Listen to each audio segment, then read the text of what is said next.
side op has mentioned in their debate repeatedly that the infringement on individuals' rights can only come about when it is balanced by the protection of other rights. In doing so, they've shown that they haven't been listening to our case, in which we make exactly that point and show why that this is in fact done in our world. In my speech, a few things. First, I will go through some rebuttals, and then I will provide some additional information specifically on rights to show why our side is the one that does the most to protect all rights, including religious rights. Now, first, their first argument is on the infringement on individuals' rights.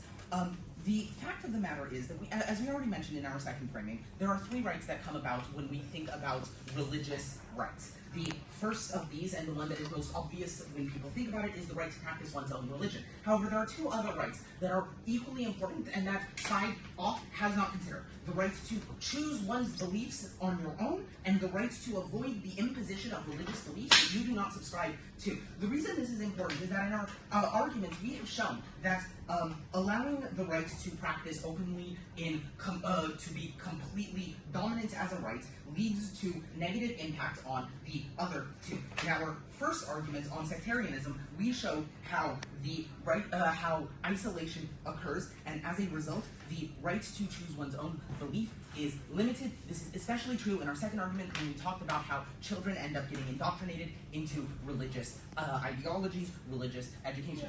I'll take it.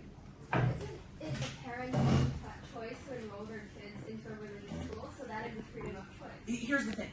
As we mentioned, there will be the parents' desire to enroll, to pass on their children on both sides of the house. But on your side of the house, they are then surrounded by entire communities that are dedicated to that same idea. The cross-cultural ideas, the cross-religious ideas that you guys talk about disappear on your side of the house. Why is this? We've already mentioned that their side of the house has a tendency to create religious enclaves. Instead of addressing our reasoning here, they just said they didn't believe this would happen. So let me explain this reasoning again.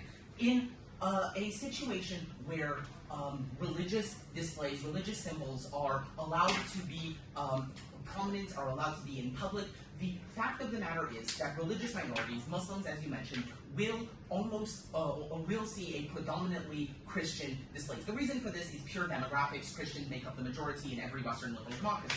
And so, in an attempt to see their own people, in an attempt to see the displays of their own religion, they will move to religious enclaves in order to have a place where their religion can appear dominant in the public. As such, we end up with a high concentration of religious schools, we end up with a high concentration of religious education, but additionally, we don't end up in a place where children who are being raised in these religions are able to, in a sense, escape the parents for a little while and actually conceptualize, actually think about what their parents are trying to teach them in a free and neutral area. No, thank you.